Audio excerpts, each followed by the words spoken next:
എല്ലാവർക്കും news first മലയാളത്തിന്റെ പുതിയൊരു വീഡിയോയിലേക്ക് സ്വാഗതം. ക്രിക്കറ്റ് വാർത്തകൾ ആദ്യമേ അറിയാൻ ഈ ചാനൽ മറക്കാതെ സബ്സ്ക്രൈബ് ചെയ്യുക. ഓസ്ട്രേലിയക്കെതിരായ മൂന്നാം ടെസ്റ്റിൽ മഴക്കളിച്ചപ്പോൾ ഇന്ത്യ സമനിലയിൽ രക്ഷപ്പെടുകയായിരുന്നു. ഇന്ത്യൻ ബൗളേഴ്സിന്റെ മികച്ച പ്രകടനമാണ് ഇന്ത്യയെ സമനിലയിൽ എത്തിച്ചത്.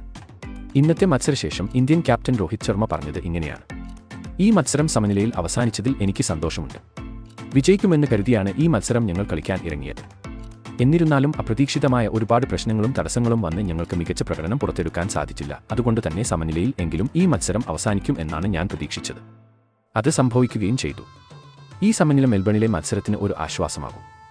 സാഹചര്യങ്ങളെല്ലാം വളരെ കഠിനമായിരുന്നു. ബാറ്റിംഗിൽ ഞങ്ങൾ ടോപ്പ് ഓർഡർ എല്ലാം ഫ്ലോപ്പായപ്പോൾ ആരെങ്കിലും ഒന്ന് ഉത്തരവാദിത്വത്തോടെ കളിക്കും എന്ന് ഞാൻ വിചാരിച്ചു. അത് ജഡേജ ചെയ്യുകയും ചെയ്തു. അവസാന വിക്കറ്റിലെ ഫോളോ ഓൺ കൂട്ടുകെട്ട് ഒഴിവാക്കാൻ സഹായിച്ച ആകാശ് ദീപിനെയും ജസ്പ്രീത് ബുംറയെയും ഞാൻ പ്രത്യേകം അഭിനന്ദിക്കുന്നു. ഇതുവരെയുള്ള പരമ്പരയിൽ എല്ലാ പേസർമാരും നന്നായി ബൗൾ ചെയ്തു. ആകാശ് ദീപ് അന്താരാഷ്ട്ര തലത്തിൽ പുതിയ ആളാണ്, എന്നാൽ അദ്ദേഹത്തിന് നല്ല കഴിവുണ്ട്. സമ്മർദ്ദങ്ങൾ എങ്ങനെ ഉൾക്കൊള്ളണമെന്നും അവൻ അറിയാം. എന്നിരുന്നാലും ടീമിൽ ഇനിയും ഒരുപാട് മാറ്റങ്ങൾ അനിവാര്യമാണ്, പ്രത്യേകിച്ച് ബാറ്റിംഗ് ഡിപ്പാർട്ട്മെന്റിൽ. ഋഷഭ് പന്തിന് പകരം സഞ്ജു സാംസണെ ടീമിൽ ഉൾപ്പെടുത്തുന്നതിനെ പറ്റിയാണ് ഇപ്പോൾ മാനേജ്മെന്റ് ആലോചിക്കുന്നത്. പന്തിനേക്കാളും എന്തുകൊണ്ടും നല്ല സഞ്ജു തന്നെയാണ്. ഒരു പക്ഷേ സഞ്ജു ഉണ്ടായിരുന്നുവെങ്കിൽ ഈ മത്സരത്തിൽ ഇന്ത്യക്ക് കുറച്ചുകൂടി റൺസ് നേടാൻ സാധിച്ചേനെ. എന്തായാലും അടുത്ത മത്സരത്തിൽ ഇന്ത്യ വളരെ ശക്തമായി തന്നെ തിരിച്ചുവരും എന്നും രോഹിത് വ്യക്തമാക്കി. ഇന്ത്യയുടെ ഇന്നത്തെ പ്രകടനം താരതമ്യേന മികച്ചതായിരുന്നു, പ്രത്യേകിച്ചും ബൗളിംഗിൽ. എന്നിരുന്നാലും മഴ ഇന്ത്യയെ വിജയത്തിലേക്ക് എത്തിക്കുന്നതിൽ നിന്ന് തടഞ്ഞു.